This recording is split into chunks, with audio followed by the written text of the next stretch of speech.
고린도전서 1장 1절에서 31절까지 한 장을 우리가 같이 읽었죠. 이 말씀을 통해서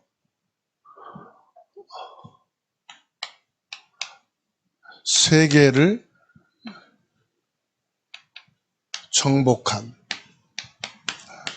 신앙생활이라. 고린도전서 1장 1절에서 31절.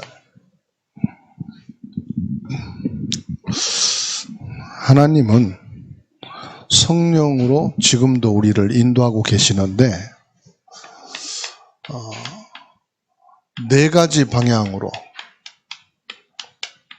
인도하시는 것을 보게 됩니다.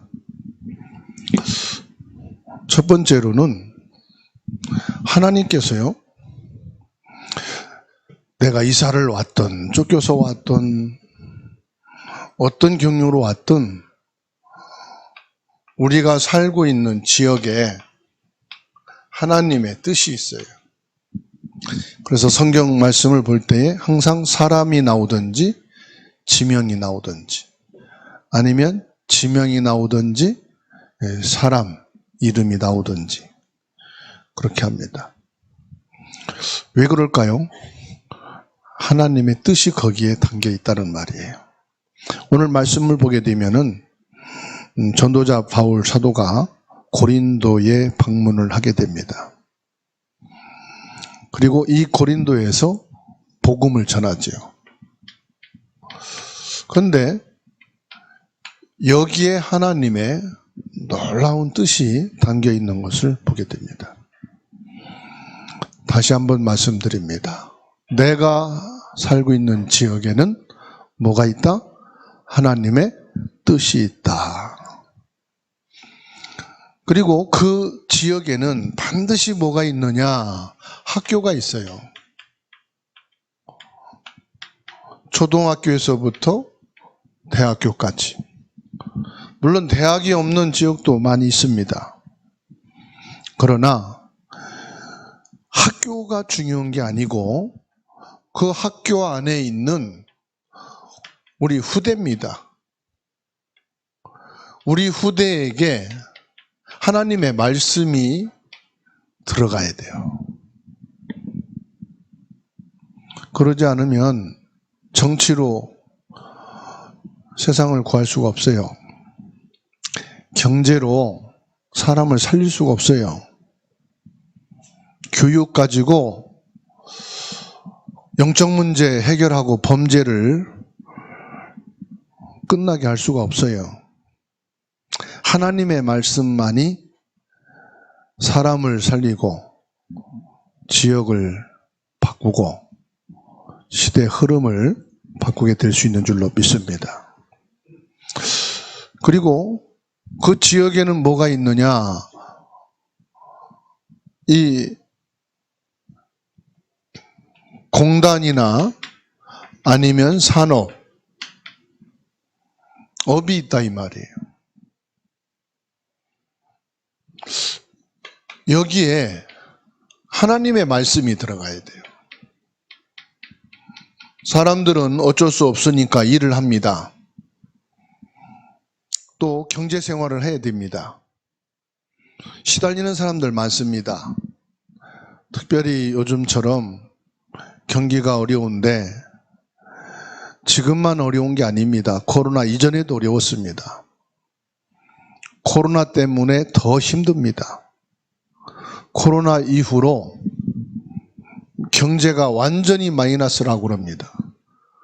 그러니까 산업인도 어려움을 당하고 직장생활을 하는 사람도 힘듭니다. 뭘 가지고 살겠습니까? 하나님의 말씀이어야 됩니다. 말씀이 들어가지 않으면 살 길이 절대로 없습니다. 버려진 사각지대, 재앙지대, 뭐지요? 무속인 현장입니다. 요즘 부쩍 들어서요, 이 무속인 점수를 많이 찾습니다. 왜 그러냐? 영상 영향을 받기 때문에 그렇습니다.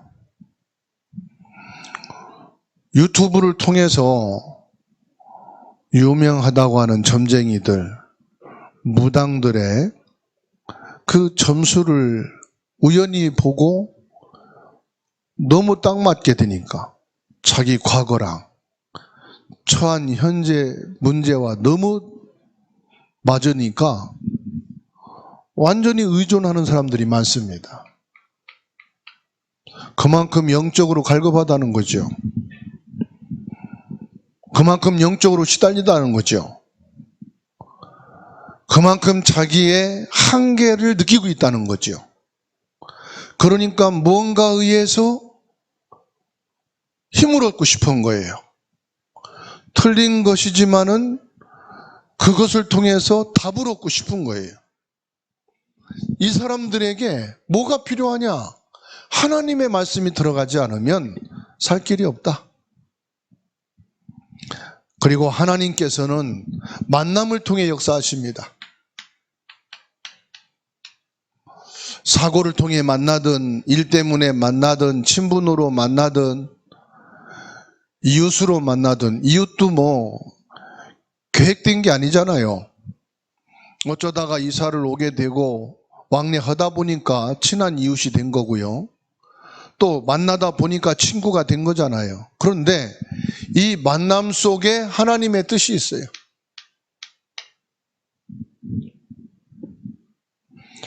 우리가 직장 생활을 하든 학교를 다니든 아니면 가정 생활을 하든 어디든지 이 만남이 있단 말이에요.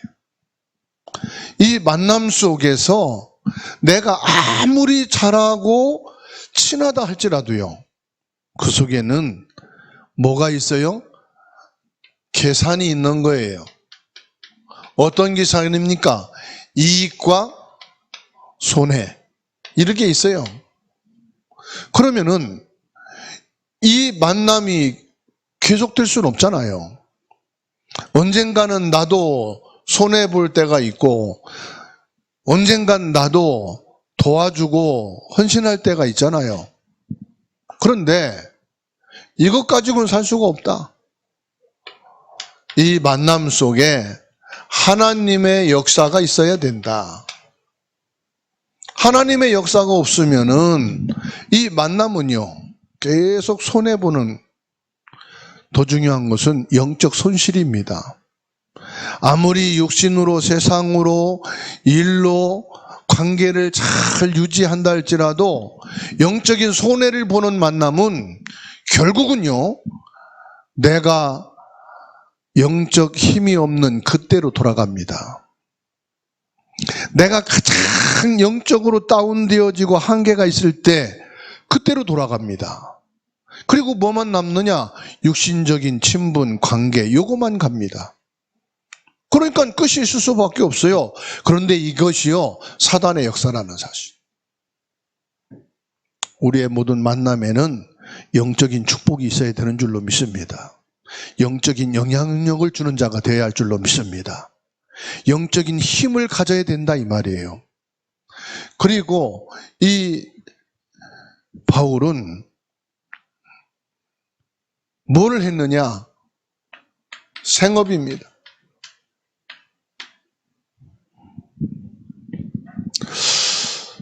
하나님께서는 브리스길라와 아굴라 부부의 만남을 통해서 하나님의 중요한 역사를 이루셨는데 그 역사가 뭐지요?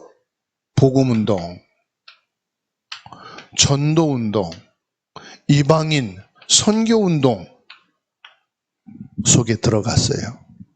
여러분이 누구를 만나든 이분들이 복음 속에 같이 들어오게 되는 만남이 되기를 축원합니다. 전도의 문이 되고 선교의 문이 되어져 이방인의 뜰을 이루는 만남의 축복이 되어질 수 있기를 바랍니다. 세상과 육신과 경제와 이것으로 끌려가는 내가 아니라 이들을 복음 안으로 끌고 들어오고 이들이 전도의 문이 되어지고 선교의 문이 될 수 있는 만남이 되기를 축원합니다. 그리고 생업이에요, 생업. 하나님이 우리에게 의식주를 위해서 주신 것이 아니다. 우리는 거의 생업이 의식주를 위한 것이라고 생각합니다. 아닙니다. 이 생업을 하나님께서는 언약 속에 있게 하십니다. 그리고 이 언약을 성취하는 뭐에 있게 하십니까? 이방인의 뜰, 기도의 뜰 치우죠. 아이들의 뜰. 이 세 뜰의 응답을 받는 현장이 생업이다.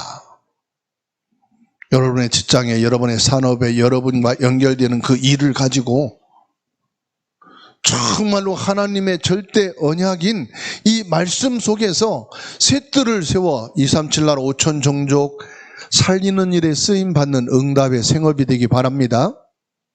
성경을 보면 전부 다 그런 거 있죠. 요셉도 마찬가지고요. 모세도 마찬가지고, 라합도 마찬가지고, 룻도 마찬가지고, 성경에 나오는 모든 인물들이요. 사도행전 9장에 나오는 이 요바의 속옷 겉옷 귀엽던 다비다를 보세요. 생업인데 그 작은 것을 가지고요, 요바 전 지역의 모든 사람이 그리스도를 알게 만들었다는 사실이에요. 그래서 사도행전 19장 10절 다 주의 말씀을 듣더라. 주님, 나의 생업을 통해서 모든 사람이 정확한 복음을 듣게 하는 일에 쓰임받기를 원합니다. 내가 살고 있는 인천의 수도권에, 이 대한민국의 이 시대에 지금 나와 가장 가까이 있고 이 억과 연결되어 있는 모든 사람들이 다 주의 말씀 듣게 하옵소서. 믿고 안 믿고는 하나님이 시간표가 있는 거고요. 내 역할, 내 시간표가 뭐냐? 내 업을 통해서 모든 사람이 정확한 복음을 듣게 하옵소서. 고린도 보세요. 오늘 말씀에 보니까요, 18장 몇 절입니까? 11절이죠.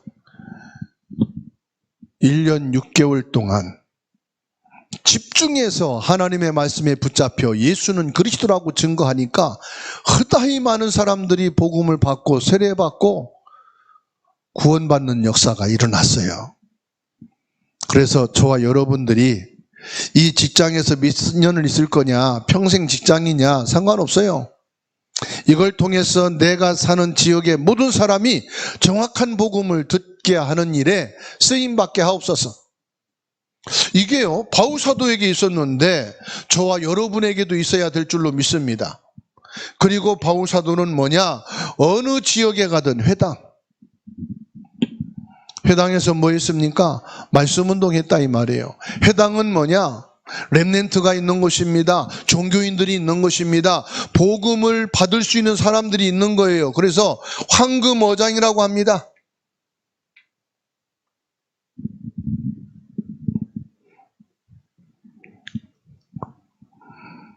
사람들의 생각이 모든 걸 좌우한다고 빌립보서 4장 7절에 말씀했어요.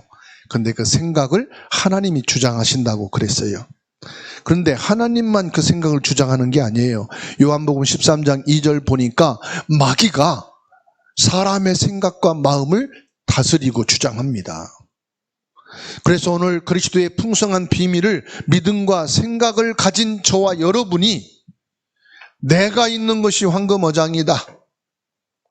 나의 생업이 황금어장이다. 지역에 있는 학교, 공단, 모든 영적 문제에 시달리는 사람들이 황금어장이다. 이 언약을 붙잡고 승리하게 되기를 주의 이름으로 축원합니다. 오늘 1장 1절 말씀 봅니다. 바울 사도가 인사를 하지요. 하나님의 뜻을 따라 된 일이다.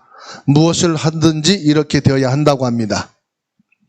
우리가 직분에 눌리지 말고 하나님의 뜻을 깨달아야 됩니다.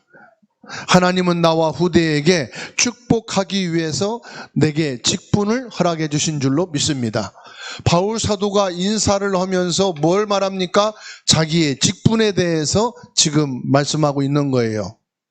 하나님의 뜻을 따라 그리스도 예수의 사도로 부르심을 받은 바울과 형제 소수대되는 그랬습니다.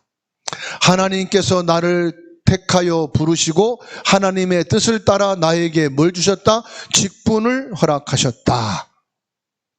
그러면서 2절 3절에 말씀하고 있죠. 고린도에 있는 하나님의 교회 곧 그리스도 예수 안에서 그랬습니다. 우리가 어디에 있다고요? 그리스도 예수 안에서 거룩하여지고.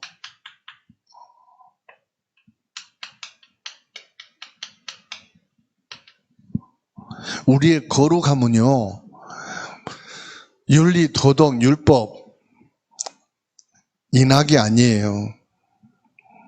그건 거룩이 아니에요. 정직하게 살려고 애쓰는 거죠. 바르게 살려고 노력하는 거죠. 그런다고 거룩해지는 게 아니에요. 그래도 죄인이에요. 그래도 저주 재앙 속에 빠져 있어요. 결국은 지옥에 갈 수밖에 없어요. 우리의 거룩은 뭐냐? 그리스도 안에서 죄사함을 받은 거예요. 그리스도 안에서 사단의 영적 문제 해결받는 거예요. 그리스도 예수님으로 우리가 지옥에서 해방받는 것입니다. 그리스도 예수 안에서 뭡니까? 거룩하여지고. 뭐라고 말씀했습니까? 성도라 부르심을 받게 됐어요. 그래서 성도라는 이름이요, 보통 이름이 아니에요. 예수 그리스도 안에서 구원받은 자, 그리스도 예수님 안에서 저와 여러분들이 거룩하여진 자인 줄로 믿습니다. 3절에 하나님 우리 아버지와 주 예수 그리스도로부터 은혜와 평강이 있기를 원하노라. 오늘 또 저와 여러분들은 하나님이 주신 은혜와 이 평강이 넘치기를 축원합니다. 두 번째로 그리스도 안에 있는 비밀입니다.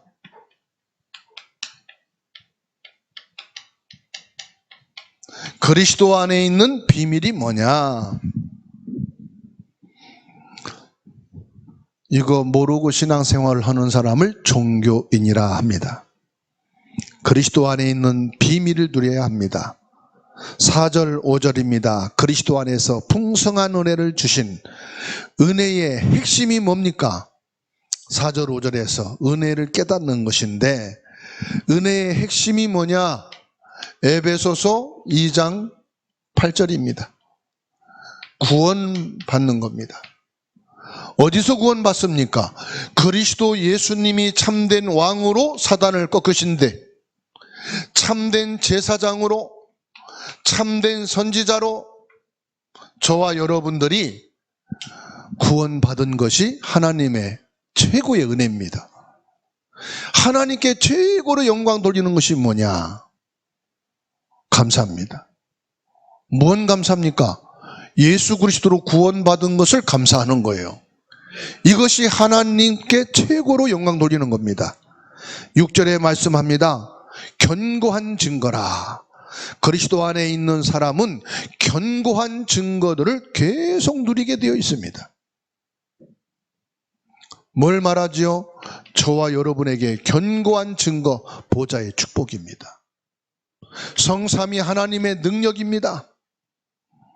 우리의 과거, 현재, 미래 모든 시대를 하나님이 치유하시고 회복시켜 주십니다.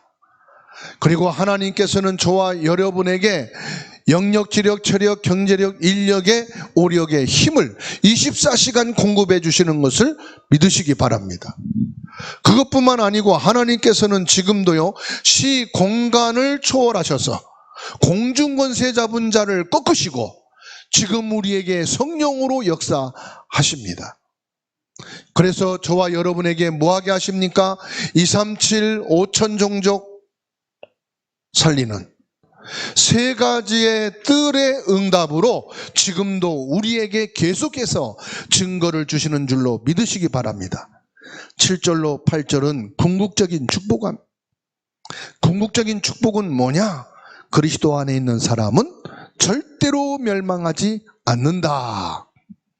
하나님께서는 끝까지 저와 여러분들을 축복하시는 것을 믿으시기 바랍니다.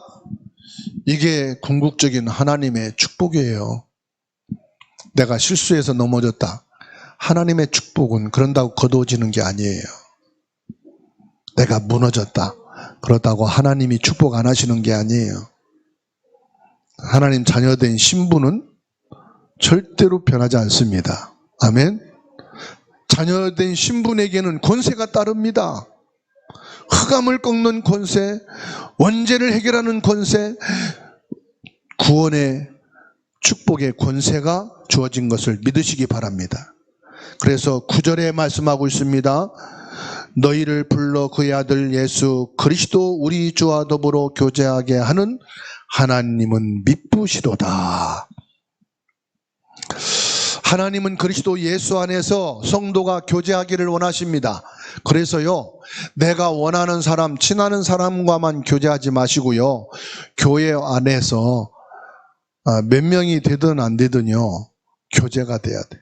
그래서 어느 교회에서는 말씀 끝나고요, 찬송을 하면서 성도들하고 인사 나누는 시간이 있어요. 폐회송 하기 전에 성도들하고 악수하고 문안하고. 그 말은 무슨 말이에요? 인사 안 한단 말이거든. 얼마나 인사 안 하면 찬송하면서 사람들하고 인사하는 시간. 그리고 나서 폐회송하고 축도하더라고요. 저와 여러분들은 진짜 그리스도 예수 안에서 참된 교제가 있게 되기를 바랍니다. 구원받은 성도의 만남 아닙니까? 일주일 동안 직장에서, 가정에서, 각자 주어진 현장에서 살다가 그리스도 안에서 만났잖아요. 교제와 축복이 있기를 바랍니다. 세 번째로, 기도 응답이 없는 이유입니다. 왜 기도 응답이 없느냐?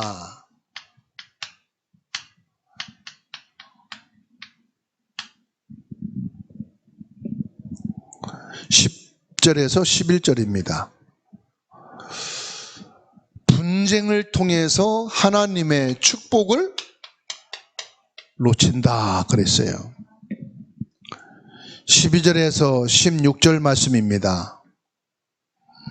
인맥과 인본주의를 따라서 움직이기 때문에 응답이 없다.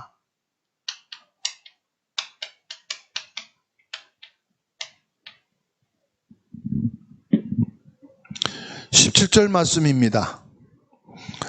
목적을 상실했기 때문에 응답이 없다. 그러면 우리의 목적이 뭐가 되어야 된단 말이에요? 그 나라와 의를 구하라. 그 나라와 의, 목적이 뭡니까? 오직 성령이 너희에게 임하시면 너희가 권능을 받고, 여기까지만 끝이에요. 성령 충만하게 되고 하나님 주신 힘을 얻어서 뭐 해야 됩니까? 하나님의 응답을 받으면, 하나님의 축복이 임하면 뭐 해야 되죠? 땅끝까지로 증인이 돼야 되잖아요. 우리의 목적은 뭐냐? 복음 전파잖아요. 근데 이 복음 전파의 목적을 상실하니까 응답을 받을 수가 없다. 그리스도 안에 있으면 하나님의 축복을 받게 돼 있고, 하나님의 자녀가 맞는 우리에게는 하나님은 응답 주실 수밖에 없는 줄로 믿습니다. 그러면 저와 여러분들은 뭐냐? 참된 목적, 복음화의 축복을 놓치지 않으면 된다 이 말이에요. 네 번째로요, 십자가의 도입니다. 중요한 말씀이죠. 십자가의 도. 18절에 말씀하고 있습니다. 같이 한번 읽겠습니다. 십자가의 도가 미련한 자에게는, 멸망하는 자들에게는 미련한 것이요 구원을 받는 우리에게는 하나님의 능력이 됨이라. 미련한 자와 지혜로운 자를 말씀하고 있어요. 미련한 자는 십자가의 비밀을 부인하고 믿지 않습니다. 지혜 있는 자가 뭐지요? 십자가의 비밀을 믿는 자입니다. 이 사람에게 뭐요? 십자가의 도. 그러니까 이건 영적인 지혜를 말합니다. 그래서 영력, 지력 그러잖아요. 그 지력이 뭐냐? 십자가의 비밀을 깨닫는 영적 지혜를 말하는 거예요. 이 십자가의 도를 깨닫는 자에게는 뭐가 있습니까? 하나님의 능력이 임하게 된다. 그러니까 저와 여러분들이요, 이 십자가의 비밀을 가지고 나갈 때 사단이 결박되고 저주 재앙이 무너지고 지옥 배경에서 빠져나오게 된다 이 말이에요. 구원의 능력이 되신다. 19절에서 20절입니다. 세상 지혜를 말씀하고 있어요. 내가 지혜 있는 사람의 지혜를 멸하고 총명한 자들의 총명을 폐하리라 하였으니 지혜 있는 자가 어디 있느냐, 선비가 어디 있느냐, 이 세대의 변론가가 어디 있느냐. 하나님께서 이 세상의 지혜를 미련하게 하신 것이 아니냐. 세상 지혜는 뭐라고요? 미련한 것이다. 세상 지혜가 필요 없는 게 아닙니다. 그런데 이 세상 지혜를 가지고는 십자가의 도를 깨달을 수 있어요, 없어요? 없다. 십자가의 비밀을 알 자가 있습니까, 없습니까? 없다는 말씀이에요.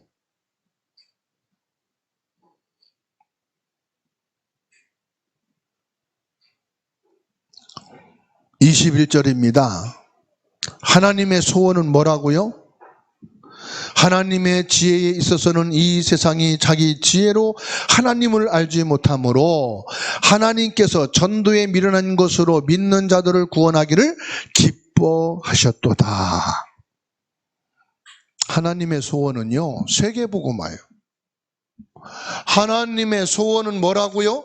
전도요, 선교다. 그게 뭡니까? 복음화입니다. 복음 전파. 이것은 하나님의 지혜, 하나님의 축복. 23절에서 26절입니다. 십자가를 거부하는 자들, 십자가를 거부하는 자들은 뭐지요? 하나님의 지혜와 하나님의 능력을 부인하는 자들이다. 그러니 어떻게 됩니까?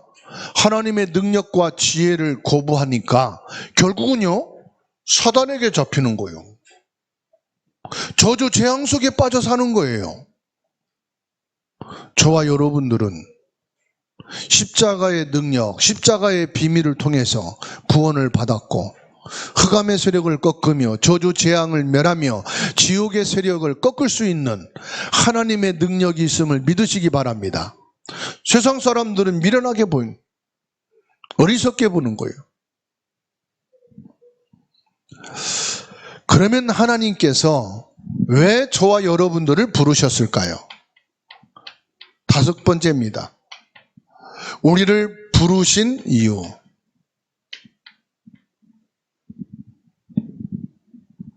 (26절을) 같이 읽겠습니다.